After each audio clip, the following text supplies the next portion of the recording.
Into now the final days of the vampire noble house of Covoy. For hundreds of years the rulers of this land drank in its wealth, its health, and its blood. The peasantry endured the abuse far longer than could be expected, for is this not the lost land of Grajik? Do the mists not encircle this fertile valley, preventing any means of escape? And so the peasants endured, and the nobility took ever more, until we reach the present time. The scale has tipped. The common folk can endure no more. Besieging the great castle of House Covoy, the vampires find themselves desperate to escape, find a hole somewhere out there in the untamed wilds, dig themselves in, and wait out the mortal fools. To this end, House Covoy has furnished one of their minor nobles with a wagon and driver. Truth be told, this particular noble is of poor reputation, and one could make the observation he was being used as bait to see if the hidden rear passageway through the mountains is being watched. As so many of their sworn defenders are busy, defending, House Covoy can spare only the most junior of its knights, a Dhampir named Vatavian. He has been raised his entire life to live and die at the whim of the nobility. By his blood shall House Covoy stand. And so, driven by a conjured pair of steeds, immaterial and silent, the wagon will make its way to the north, along a hidden road the vampires are certain has been forgotten by now, so long in disuse. And if it is not forgotten, there's Vatavian.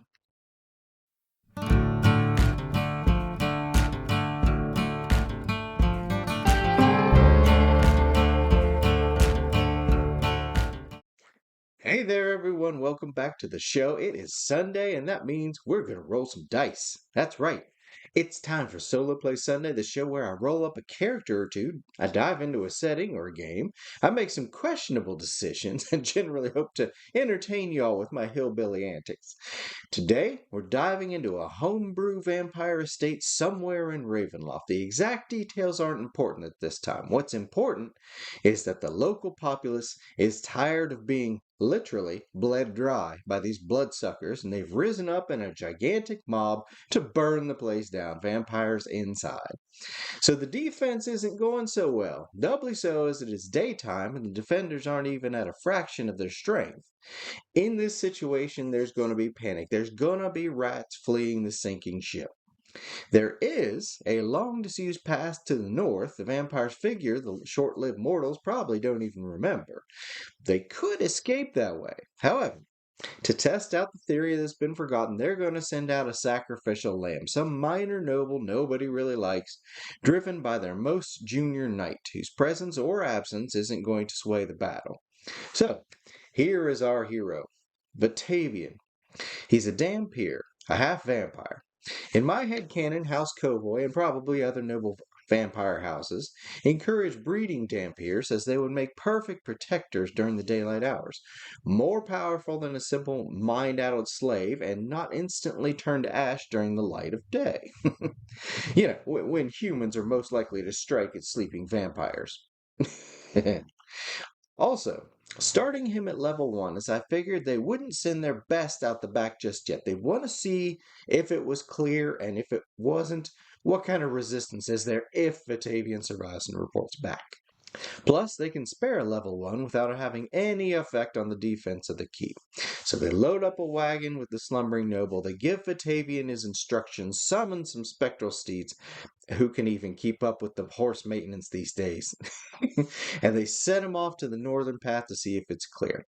Now, me being the DM, in addition to the player, I know it ain't clear, but Vatavian don't know that. However, he's about to find out, so let's get into it. We are set up. This is our setup. Vatavian is making his way through the narrow pass, the one in which, he pretty much assumes if there's going to be an ambush, it's going to be in this pass. And lo and frickin' behold, the narrow road has been obscured, has been blocked by the remains of a flaming cart. Of course, he sees this from a distance. It's daylight, so there's no visibility problems. Now, there is a trap here. There is an ambush. Normally, he would roll Just a D3 on a 1, 2, or 3, he would be surprised. However, he has such a high freaking dexterity, such fast reaction time. He can only be, well, he's got a +3, so normally I would put it to 0. However, I'm giving him a chance to be surprised simply because this is an ambush. They were lying in wait, they were ready. So we're going to roll. We're going to see what it is. It is an 8. They do not surprise him. So yeah, he saw him come. Now, we're going to consult the oracle. Okay, so number of runs. Oh, yeah. Okay, so we're going to get 3 of those. And the little lieutenant guys are also going to be 3. Lovely. Goodness. Okay, so here we go. We have our grunts. We have our sub chiefs, lieutenants, whatever you want to call them. We have our commander who stands up, tells everybody to attack, because obviously Batavian has spotted them, and it's just, or at least he knows they're there, and he's kind of like, okay. So he's going to climb down out of the rig. Okay, so let's do initiative first. Okay. Bad guys are using long swords. They have a +5 for the weapon speed, so they are at an 8. Vatavian, since he has that big old bulky shield, he's going to add +7. See, the longsword is a weapon speed 5. The body shield would normally be weapon speed 8. However, since it's magical, it's +1. We reduce it to 7. So he's going to have a +7 to his. And he's got a 10. So yeah, the bad guys go first. Let's make a note. So we have our initiative and we have our hit points, some of which of these guys are quite beefy. So this is going to make for an interesting combat. Let's just see how it goes. Now you notice Vatavian is horrendously outnumbered. That's simply because I noticed the first time I went through a defensive tanky shield fighter kind of build that they kind of breeze through it. So now I'm going to provide a little bit more of a challenge. Now, all the humans, all the bad guys are moving 6. They're going to move 6 spaces, and then they could sacrifice their other action to move 6 more. Batavian is moving 7. He has increased movement speed. And bad guys have initiative. So he is set to receive them. His back is to the wagon. They cannot get at him from behind there. Okay, all forces have moved in. Batavian has 2 attacks on him. They are in his front arc, so his shield will protect him. They are both grunts, so their FACO is 20. His AC from the front defensively is 20. Yeah, he's going to forego weapon attack so he can have that nice protection. Okay, we have an 8 and a 3. Those are both air balls. Those are both whiffity whiff whiff. So, okay, that is round 1 for the bad guys, round 1 for Batavian. He is not going to shield bash, because if he does, he loses his AC bonus. So we're simply going to roll the longsword. 1 piddly attack. And he's also going to move back in such a way to force them to come to him. Well, no. He's not going to move yet, because if he moves, he's going to move out of that guy's sphere of influence, and he's going to get a free attack on him. He rolls a 10, and his FACO is 20. Their AC is 8. He needed a 12 or better. He has a +1. He just missed. He missed by 1 point. That sucks. So, okay, that round is over. Now, we're going to move in. These guys are flanking now, so that's not fantastic. 3. So yeah, they're just basically dogpiling him without actually dogpiling. So we're gonna do the 2 flanking attacks. Now it's still gonna be damn hard to hit him, but they are getting a +2 each. Oh, we have a 91 and a 5, so they're both misses. And this guy, Batavian, gets a free attack on him. Come on, 11 or better. Let's go. 15. +1 is a 16. That is absolutely a hit. Longsword does D8 damage. He has no bonus to damage. He does 6 to this guy. Ooh, he went from 8 to 2. That grunt is wounded, but still in the fight. So he kind of just he punished punished that fool for leaving himself open. So now we have three frontal attacks. Now this guy in the middle, okay, I'm going to do these two. The shield will only block. The shield will only apply its AC bonus for a maximum of 4 attackers in the frontal arc. So we're going to apply it to these two. This guy gets full attack. So we're going to do the two guys that actually have the. We have a 13. That is not a hit. I need a 16 or better, and an 8. That is a miss. Now this other guy. Whoa, whoa, whoa! Easy, easy, easy. Getting excited here. Now this other guy. Vatavian's actually going to be AC 4 for this guy because he can't apply a shield bonus. And he needed a 16 or better. He has a 15. He missed him by one single solitary point. Yeehaw! It was a round for narrow misses. Now, Batavian has an attack. And he's going to go after the guy that's already wounded. Natty 20. My first natty 20 of the game. All right. So, basic longsword damage, no bonuses. He rolls a 1. It doubles to 2, but the guy only had 2 hit points, so that actually takes him out. All right. Yay. I wish I had $1 for every time I hit a 20 and then it rolled 1 damage. Maybe there should be a house rule. Implement a house rule. If you roll minimum damage, you get a roll again or something. So anyway, okay. So that was Vatavian's round. He dropped 1. This guy's going to move in. We've still got attackers on him. So of course, again, he's going to have 4 attacks on him at AC 0. 15 and 8, miss and a miss. 5 and 7, miss and a miss. Now this guy only needs a 16 to hit him. He rolls a 5. It's no good. I'll take it. Now he's going to swing. He's going to try to get these flankers off him. They're really crimping his style with their +2 to attack. He misses. He rolls a 7, 8. Yeah, nothing. Okay, so next round, the flankers, 3 and 6, not good enough. The other two, 14 and 13, close, but no cigar. And now from the front, who needs a 16 or better?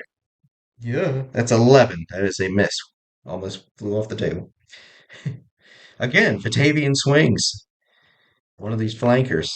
That is a 14 up to a 15. That is a hit. Now these grunts are quite beefy. Yeah, he does 6 damage to the one on the left. It is still up. He's just kind of like, good lord, they're breeding them big these days. Now, okay, we got flankers with a +2, 4. Well, it would be a 2 and a 10.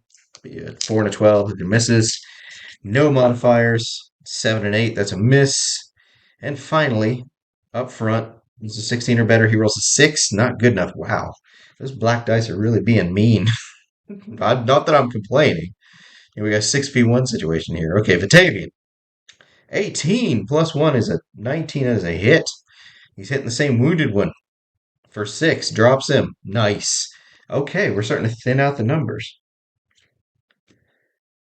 Plunk. So yeah, visually speaking, I'm sure they're just crowding around, and he's got his huge shield, and he's just swinging, keeping them back, looking for openings.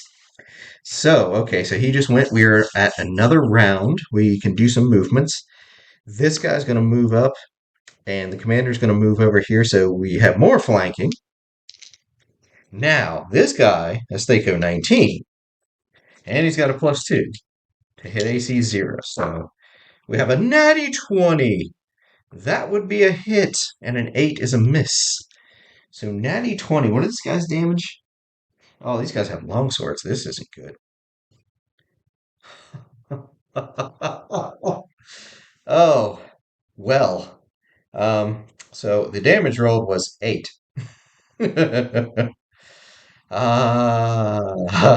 Batavian. Now, okay, since this is a solo play scenario, I'm going to take a lesson from Dragonbane. I'm going to give Vatavian a last-ditch effort to save himself.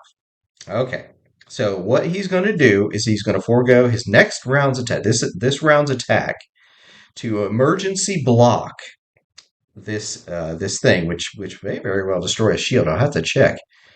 But he's going to do an emergency block to save his life, which is basically, in Dragonbane, you got your, I'll sacrifice next initiative to save my life. So we're applying it here, and he rolls a 12. Now the Thaco on these guys. Let's see here. So he has to make a successful attack here. Their AC is 5, so he'd need a 15 or better. He rolls a 12, and it is a +1, so it's a 13. That is not good enough. Well, that's just unfortunate, isn't it? Oh my goodness. Well, shit. Now, I thought for sure, having ran a shield-based fighter before with that ridiculously low AC and such, I mean, that previous game, that little guy was untouchable. I figured, keep everybody in the forward arc. You got 4 blocks with this big body shield and such, and I suppose Batavian would have been, okay too, if it weren't for that absolutely crushing natural 20 with max damage. And he fumbled that last ditch Hail Mary block I gave him. So I'm chalking this up to divine intervention. There was intent to take Batavian out, which is a damn shame, as I thought he was pretty cool. Oh well. But you gotta have those stakes. You can't just have an adventure where only Sean Bean dies. Players will get arrogant, they'll get disinterested, and the narrative will go to crap. A little death wakes you up. Plus, the occasional death, when I get too big for my britches, preserves the integrity of solo play. If you defiantly intervene every time your character's about to bite it, your solo play ain't going to be satisfying. Might as well just write out a narrative in that case. But there you have it, folks. Another solo play session. I do hope y'all were entertained, and I thank each and every one of you for stopping by. It just makes me feel humbled and appreciative every time I see all the faces stopping by giving a view. So I appreciate y'all. And welcome to all the new faces. Up over 100 subs. Can you believe it? I know I did a 60 night subscriber special, but I feel like I should do a 100th one too, shouldn't I? We'll see. Anywho, that's all I got for today, so I'm going to pass turn. Get out there, y'all. Get yourself some game on. Roll some dice. Gather around the table. Make those memories. And while you're at it, pop in a good movie. Watch a cartoon. Read a comic. Drink your little water. Get some exercise. And as always, have a good one.